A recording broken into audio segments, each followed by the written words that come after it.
Peking at first appeared to be the same city I had known 20 years before when I first came to China as a young reporter. A city of tree-lined avenues, of a culture recorded in millennia, whose monuments dated in centuries.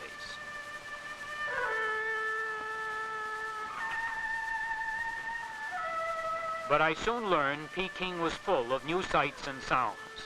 The parade was just a rehearsal for National Day. It is Communist China's leading holiday. Celebrations go on for 2 days. They were carrying banners supporting Zhou Enlai's demands for the liberation of Taiwan. They were full of enthusiasm. Taiwan must be liberated. United States get out of Taiwan, they said. At that moment, the communists were shelling Quemoy.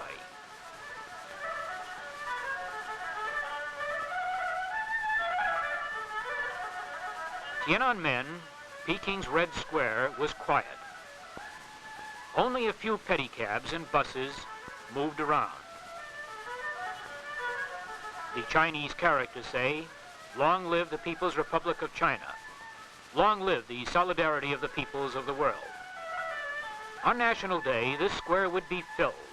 Hundreds of thousands of Chinese would be on hand to watch. Here the Chinese communists staged their biggest rallies. The men in the street underneath my hotel window were building a sewer. The work went on 24 hours a day. I found out later this was part of a program.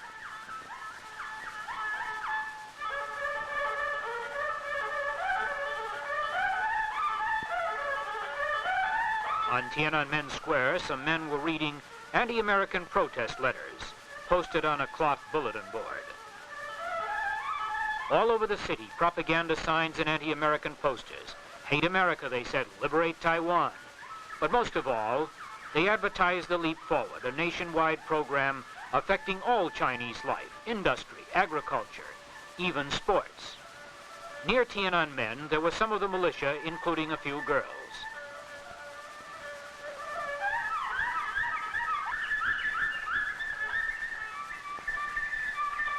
They were playing cards or other games. The People's Militia is organized by provinces and military districts. Reserves for the Army are trained. Although all ages 18 to 45 have to serve, most young Chinese enter the militia from the youth organizations. They are indoctrinated in communism. They stand guard, take part in major celebrations, appear on many occasions. Girls are encouraged to join.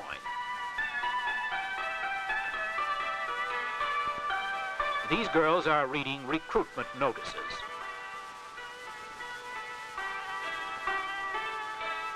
Traffic was filling the streets. Chinese pedal to work. Pedicabs are used for carrying small loads. Men pull heavy loads. There were cars, buses, carts.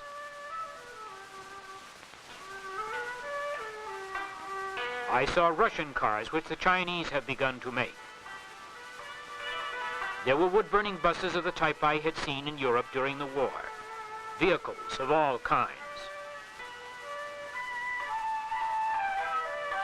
In most places of the city, there was a good traffic control system.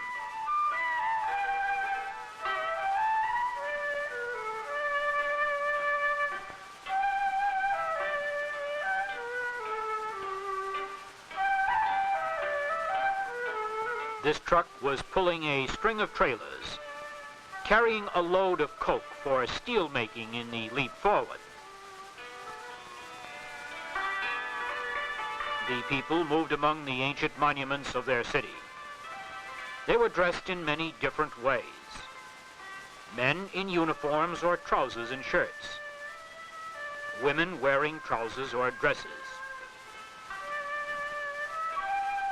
A trip to Peking's outskirts past the monument to the people's heroes.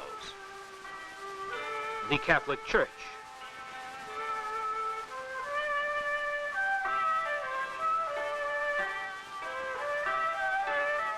And apartment buildings and government offices. There were many more apartment buildings than I had seen in the Soviet Union. The new planetarium was open. It has become a popular place for visitors to its observatory and exhibition hall. Construction was going on everywhere. It was mostly hand labor. Manpower is Communist China's greatest resource. Colorful fabrics in a Peking textile factory.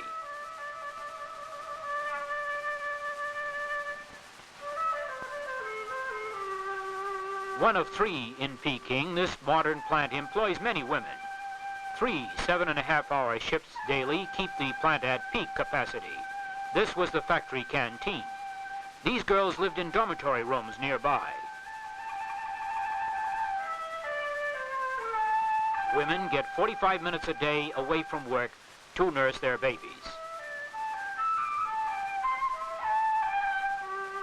A new maternity hospital.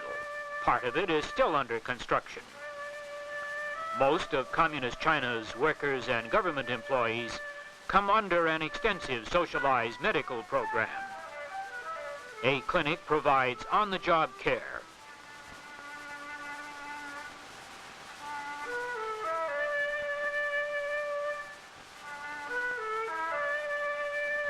I visited a worker's family in one of the apartments near the factory. 5 people occupied a small apartment for which they paid about $1.20 a month rent. Kitchen facilities in a courtyard.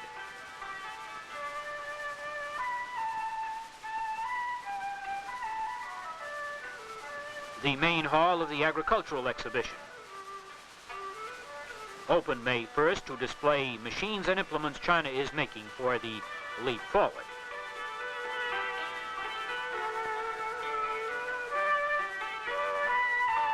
A display of fabrics for export.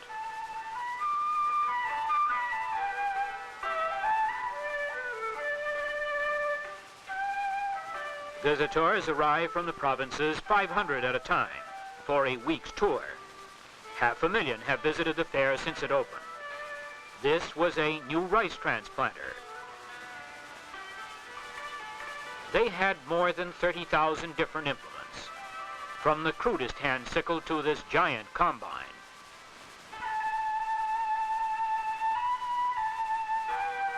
They had more than 170 different types of tractors. Steam, coal burning, gasoline, diesel. They claim to have built many in the last 5 months.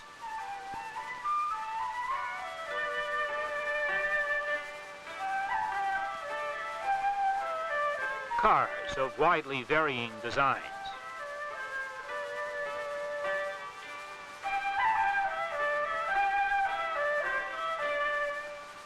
Turbines of all types were on display. Locomotives for China's new railroads. This was the only steam shovel I saw in China. But this was only the beginning, they said. The leap forward was only the first step toward China's advanced economic progress. An exhibition of irrigation machinery ranged from steam power to small gasoline motors, even foot and hand treadle.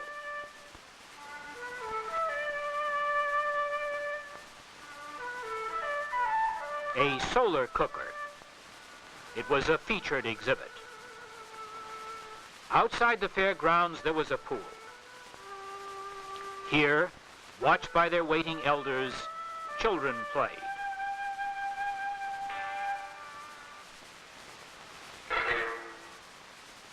Goldfish in the pools of the Summer Palace, a reminder of China's past. Once, these grounds were the private preserve of an empress's pleasure-loving court. She spent part of a naval budget on this marble boat.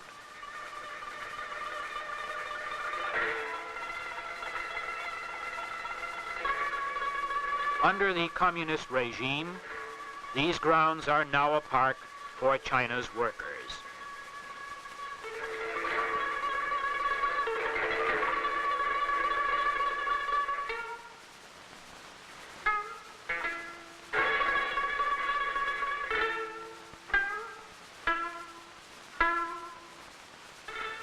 Stone elephants on the way to the Ming tombs.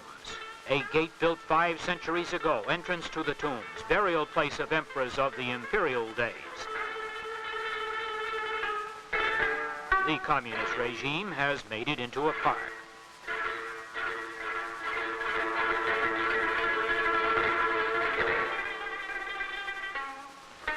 Even put trash boxes in convenient places. Construction of a reservoir near the tombs. They were hoisting the stone with an arrangement of ropes and bamboo poles.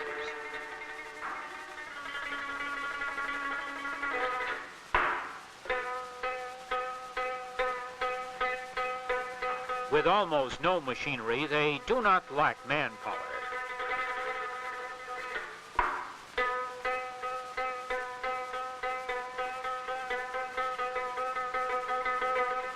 This was staging for a concrete arch bridge. Thousands of volunteer laborers worked here. Many of them were soldiers. A Chinese communist official told me that soldiers are expected to work as well as fight. A commune north of Peking. The big new project here is deep plowing. They start with a furrow a foot deep, then go deeper, to about 18 inches. Plow deep to bury the American aggressor is the slogan.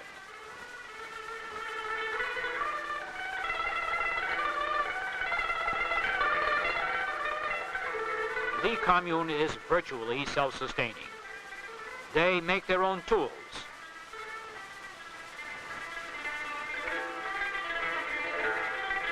They do their own repairs.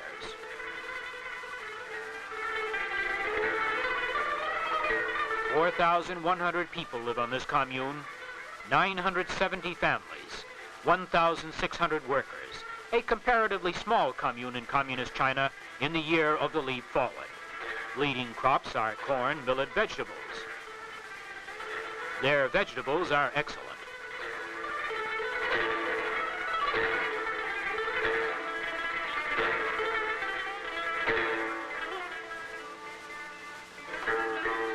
Irrigation pump, 1 donkey power model. These women were threshing millet. Children are excused from school and brought here in a group during the harvest season. Education and labor go together in communist China. Much of their corn is very poor. Some of it was fairly good.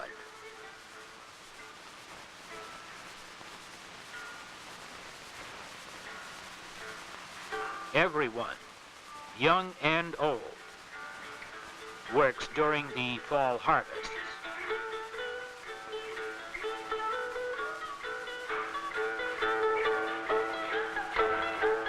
These are student volunteer workers, young men and women from Peking universities and high schools. On weekends, they work on farms and roads around Peking.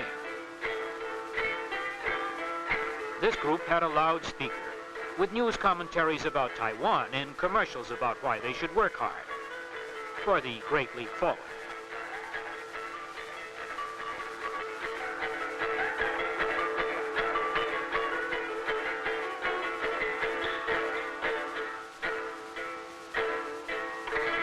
Donkey carts were main means of transportation out here.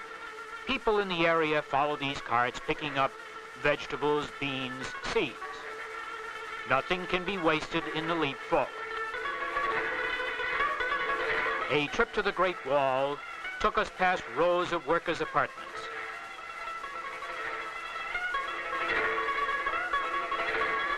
We passed camel caravans coming in from the north, loaded with grain, wool, and other products, and herds driven to market.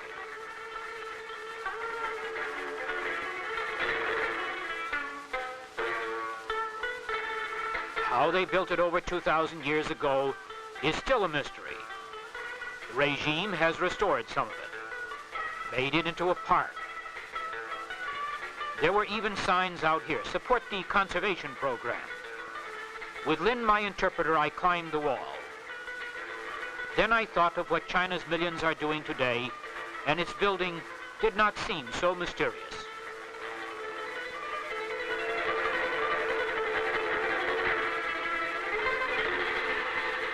Apartments in Shenyang, heart of industrial Manchuria.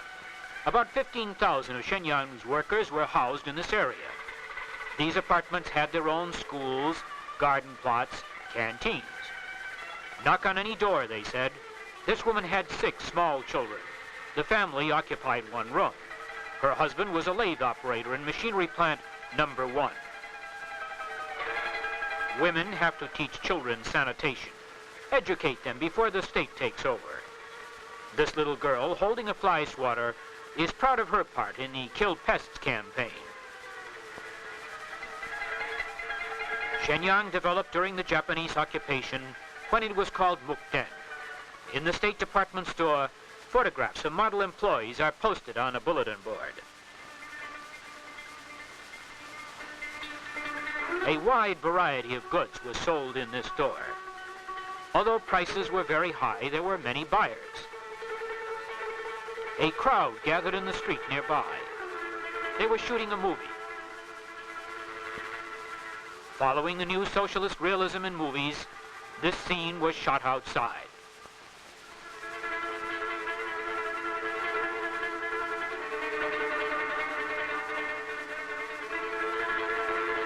They even had a script girl. Chinese communist motion pictures carry much of their propaganda in the Leap Forward campaign.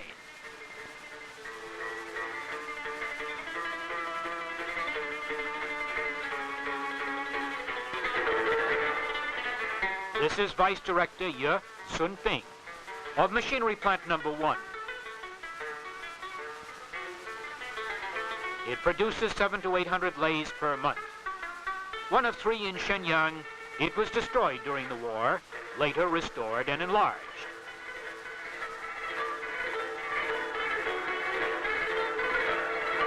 Lathes were based on an East German design.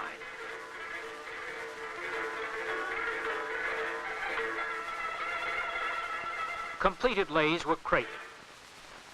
The crates were then rolled to the railroad loading platform. It was all hand labor here.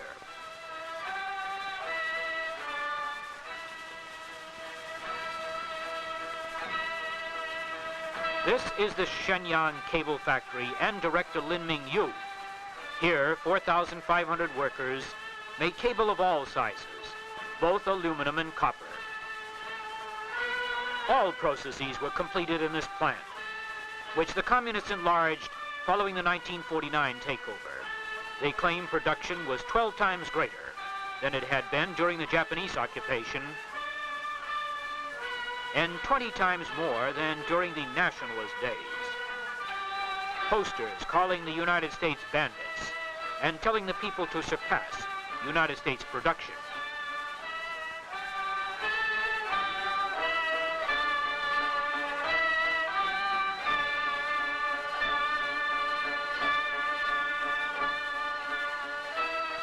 Other posters call for production to rise like a Sputnik. This was the plant production chart. Red flags are Sputniks. You're a Sputnik or you're an ox cart. And nobody wants to be an ox cart these days. As in Peking, young students lined up for volunteer labor camps.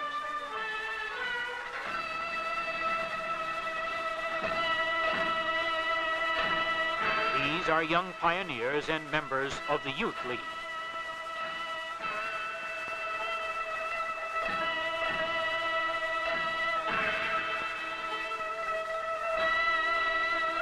Outside Shenyang, these women moving earth were preparing land for a fire brick factory. The communists have gone all out to get women's interest and participation in all their programs, especially during the Leap Forward.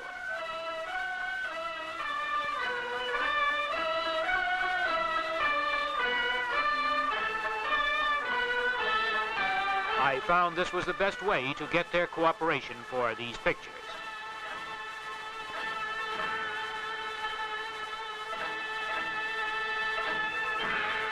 I visited a commune on the outskirts of Shenyang. This was the headquarters of a new commune. It had been founded only 5 days before my arrival. The chairman, Liu Chenyang, 42, headed 60,000 people working about 65,000 acres. 10 factories were also located here. Hogs were the most important product. The chairman told me there were 17,000. Recent communist agricultural policy in the communes calls for close planting, deep plowing, plentiful use of fertilizer, and irrigation. The chairman told me that this commune hoped to add 3,000 families, about 18,000 more acres, and to increase food production during the next year.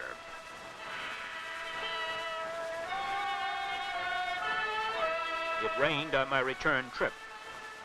I was stuck fast in Manchurian mud and had to get help from one of the farmers nearby.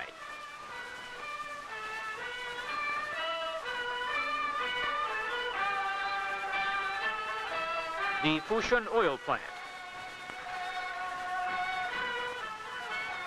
Here, oil is extracted from coal. Built in 1928 by the Japanese, destroyed during the war, it was restored and enlarged. The Japanese produced 225,000 tons of petroleum in their best year. 1957 production was 320,000 tons. 1958 goal, 440,000 to catch up with Britain. Chief of Office was Dung Guan. He advised me to put on a mask for my tour of the plant. Young laboratory technicians of the plant staff. They are among the highest paid of the 7,500 workers, which include 500 women. The Fushun open pit mines. Hydraulic mining is much used here.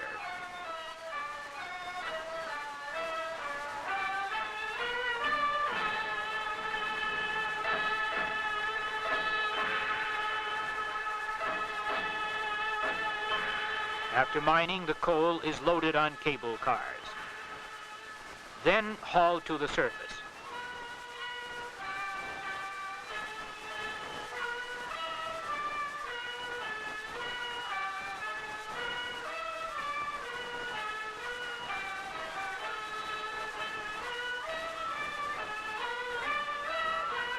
Cars are automatically dumped.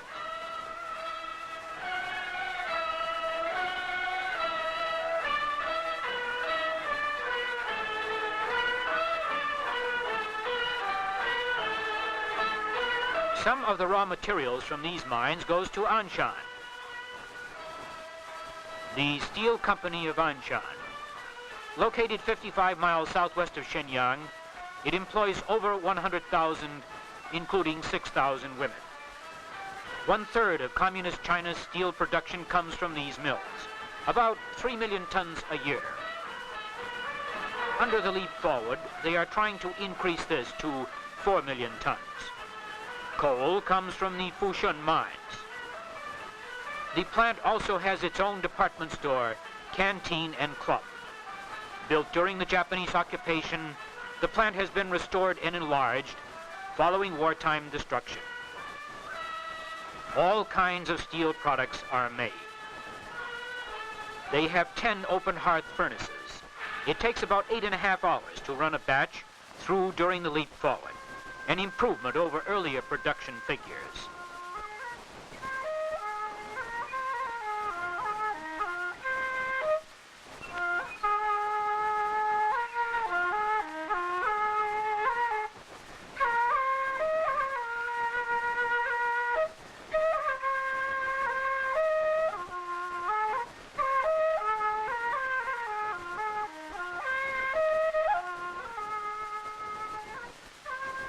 Steel rails, another product, are here being run through. They had just opened a Bessemer converter.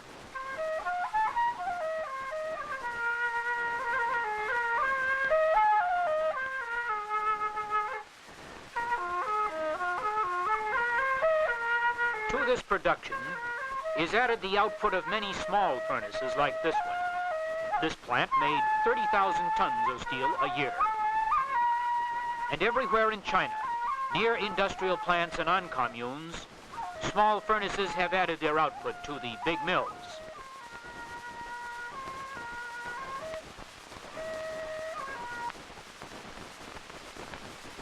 The sign says, "We are determined to liberate Taiwan." En route from Peking to Tientsin, we passed through an intensively cultivated region. Crops here were corn and sorghum. As we neared the city, increasing signs of recent industrial growth.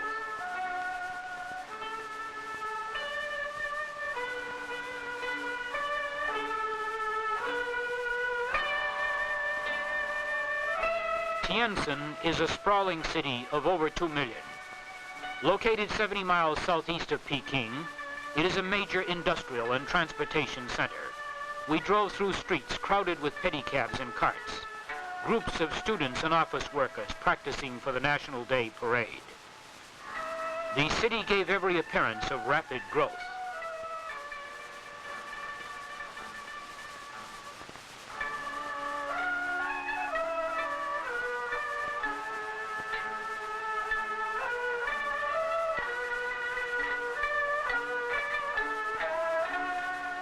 New sewer pipes in the city's outskirts. I also saw many new buildings in this section.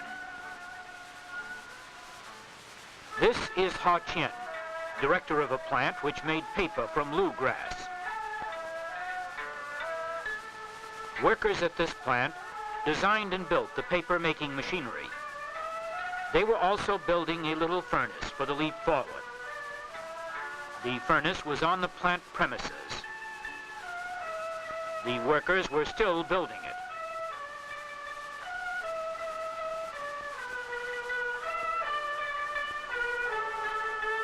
And they couldn't wait to charge it. Just to help in the liberation of Taiwan, they expected to make 14 tons of steel daily in this furnace.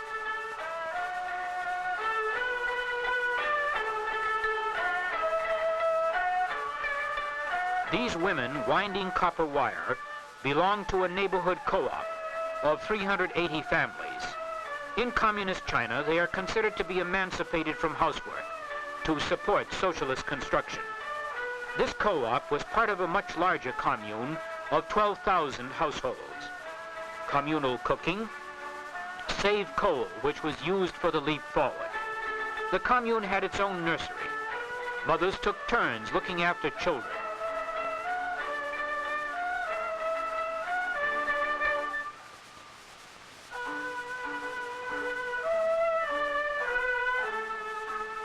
This little boy was singing about the leap forward.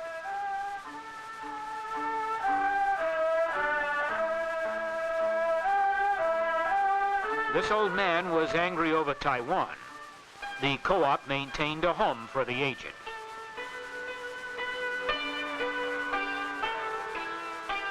I visited some of the rooms occupied by old people like this woman with bound feet. Quarters were neat and clean with whitewashed walls. I stopped at a park just outside the city.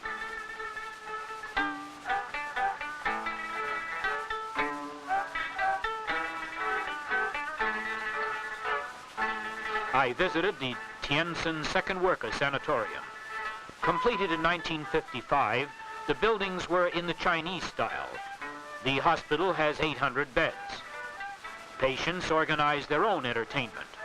All workers in Tientsin are eligible. Patients attend classes. These girls are knitting as they walk in the gardens. Treatment is for mild cases only and lasts 3 to 6 months. South of Tientsin was the Xuanlin State Farm, one of the few in communist China. Everyone exercises at 10 o'clock. This was at the rear of the headquarters.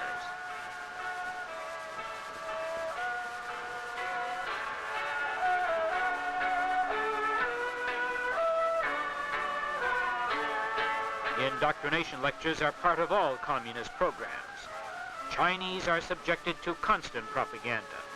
This was formerly swampland. Now they reported getting good production. At nearby Shinli village, they were experimenting with rice. Irrigation here was fairly advanced. These water wheels were run by a 15 horsepower motor.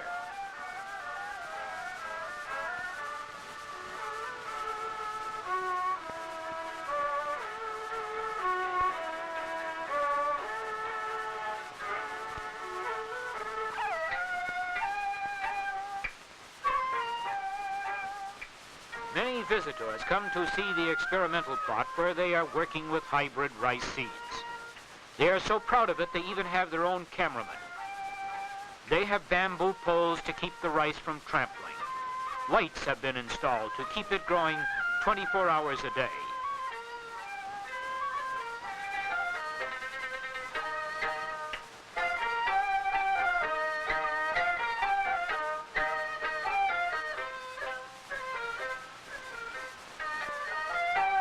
This is the rice they claim is yielding 11,000 bushels an acre.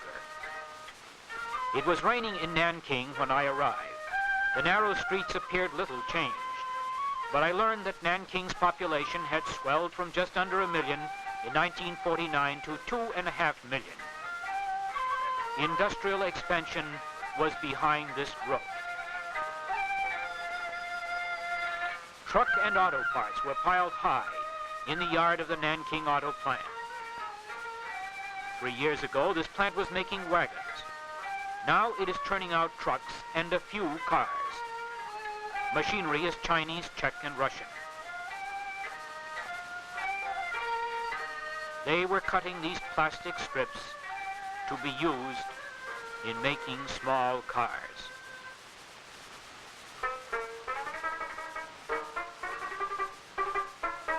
This is Chi Kang. He is the plant manager. 4,000 workers on a primitive assembly line. Many are women. And on the plant grounds, a small furnace was also turning out steel for parts.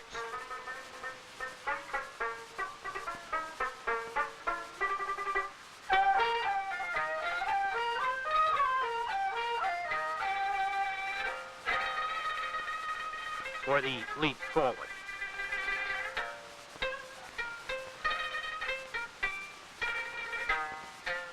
Down the Yangtze to the Nanking Chemical Factory, where 10,000 workers turn out fertilizers and commercial chemicals. We could see the factory as we approached. Workers at this plant had built 80 small furnaces on the plant grounds.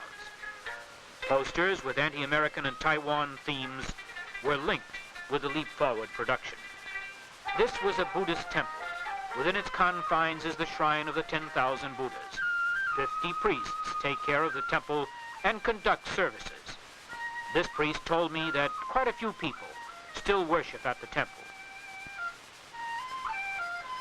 I arrived at the Catholic Church just as Mass ended.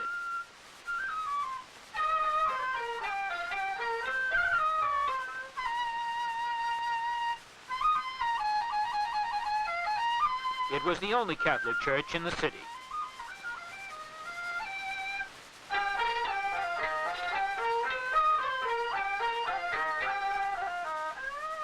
The priest told me that there were 200 or 300 people in the parish.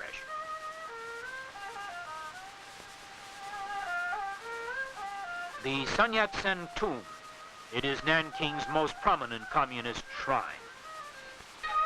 Rice paddies and water buffalo on the way to Shanghai. It had rained hard and the rice was beaten down. Some of the rice was green, some ready for harvest. Shanghai Bund, the famous waterfront with modern buildings. The communists have built a park along the Wangpo. Construction in the city everywhere for the leap forward.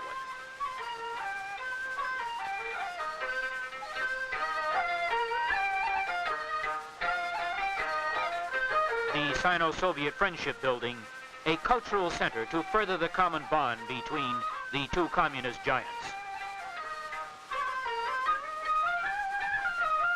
Like Peking, traffic streamed through the streets.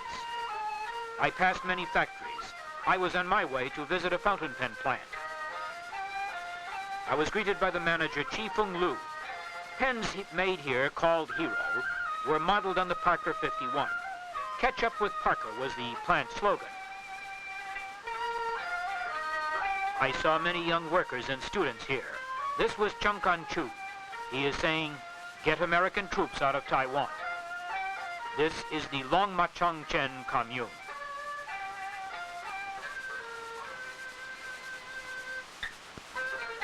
Here, 586 workers from 385 families cultivate about 600 acres of vegetables.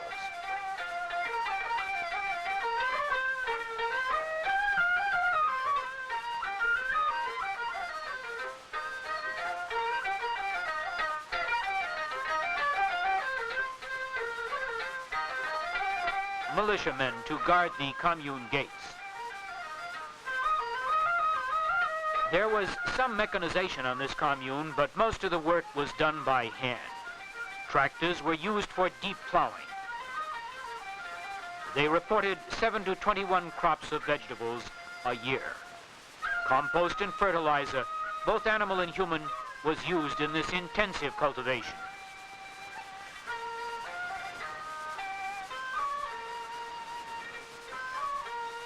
Many kinds of vegetables were raised. They also had an experimental plot where they were trying out new irrigation. Corn was raised and used for feed. The commune reported grossing $270,000 worth of products in 1957.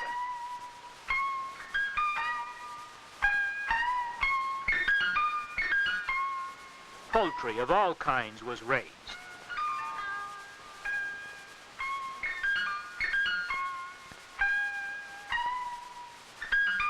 Chickens near an old pillbox, reminder of the Japanese occupation. Busy streets and busy days in central China's Tri-City area, Hankou, Xinyang, Wuchang, together called Wuhan. In the 4th district of Wuhan, a big new steel plant was under construction. When completed, it will rival Anshan. Workers swarmed on the grounds underneath wooden scaffolding.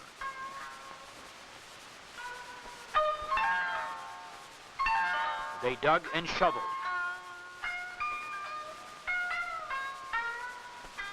They pounded and tamped.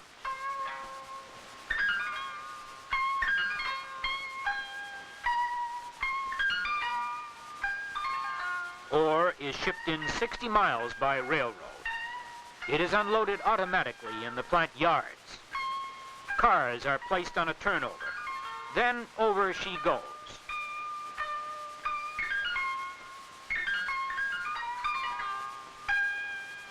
Steel making went on inside the plant while construction continued outside. Their goal was 3.5 million tons of steel a year by 1961. To catch up with Britain, heavy machinery at the plant was furnished by the Soviet Union, and near the plant these new workers' apartments.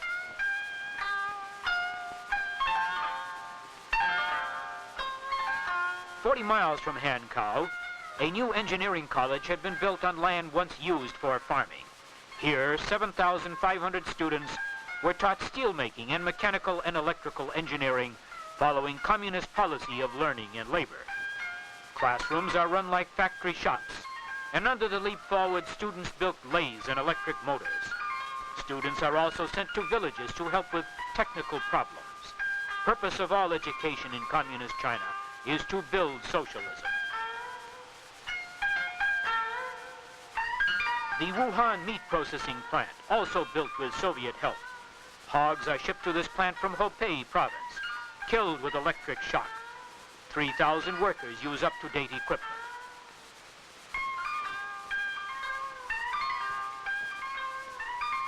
Here they are cutting the hogs up with an electric saw.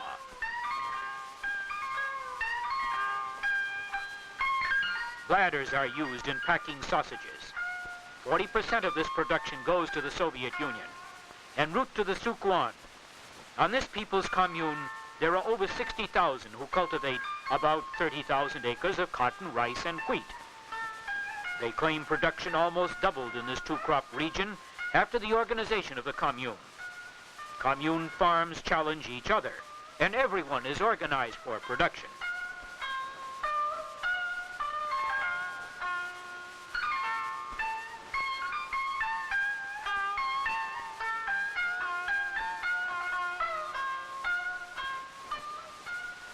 On this experimental plot, they claimed they were producing 1,000 catties of cotton per acre. This was an increase of approximately 800% over pre-commune days. Young children of working mothers are cared for at the commune nursery school.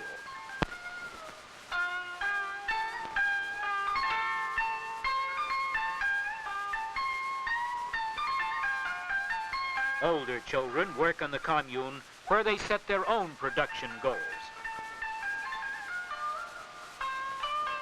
The commune was building its own furnaces.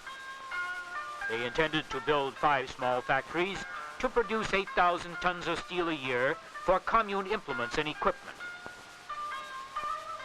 The commune also operated its own ore and coal mines. These men and boys were pounding ore.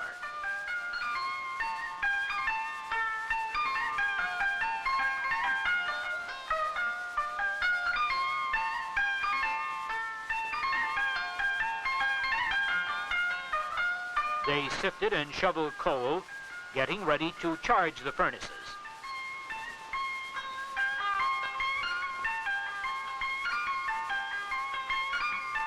Students of the commune middle school had their own furnace. Nearby was a larger one belonging to the commune.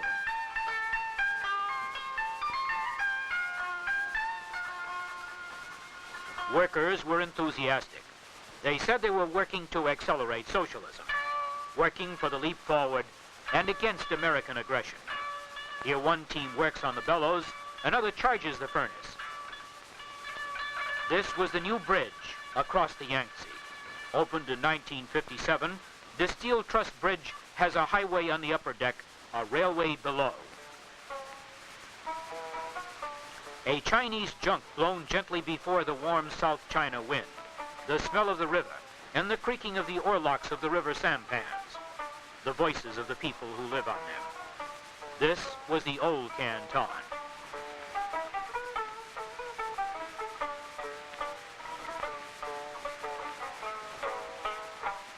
Under the communists, Canton hummed with leap-forward activity. Famed because it was once the home of Sun Yat-sen, Canton is known as the City of Revolutions.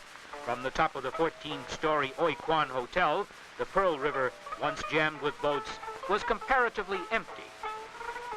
The houseboats were still used to carry passengers and cargo.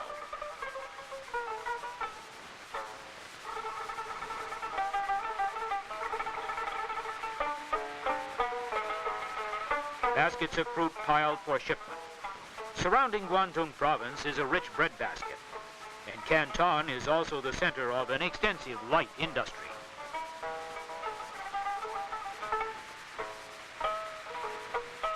On the waterfront, incessant activity, constantly changing.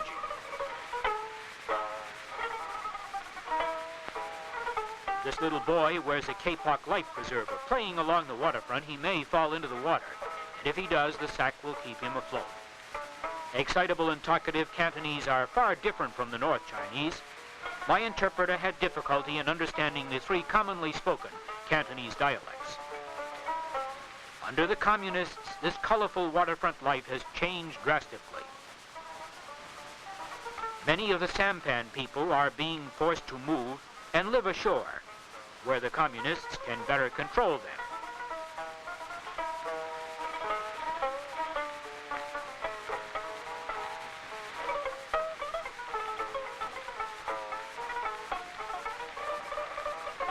Buses ran to the suburbs.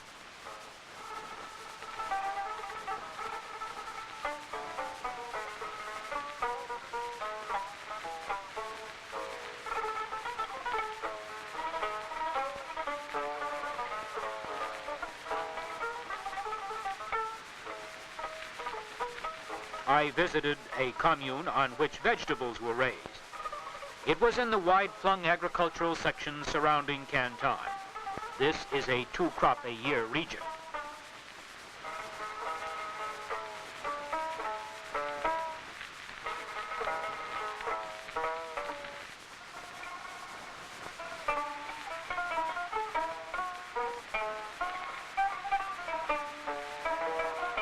A boy and a water buffalo. A familiar sight.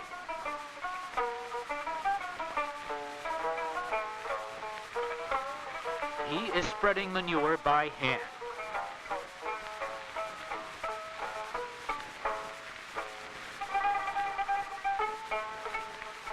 Here, cabbage plants are sprinkled with night soil. All work here was done by hand.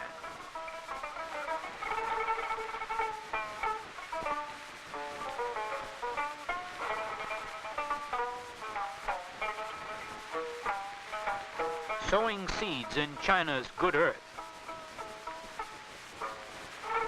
The farms here did not look as though they were ready for mechanization. It was difficult to believe that the small plots would lend themselves to the use of machinery. Here, hand labor would probably always remain at a premium.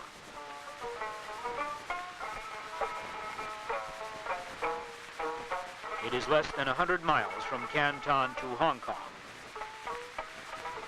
In the new territories outside Hong Kong, the landscape is like that of Guangdong. Water buffalo and men and women working in rice fields.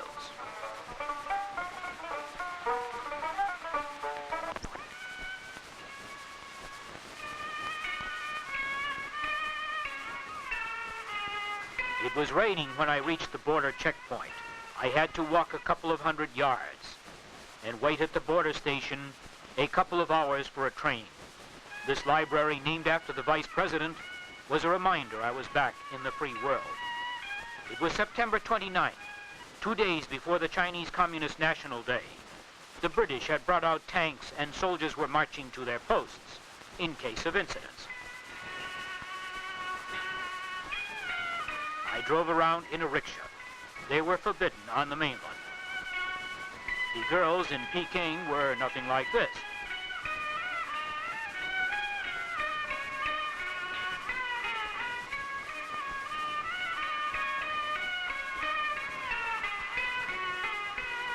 The sky itself seemed brighter, lighter, freer. Down on the bay were the many sounds of a big port. Creaking of Chinese sailing craft, the big boat whistles. My own was among them.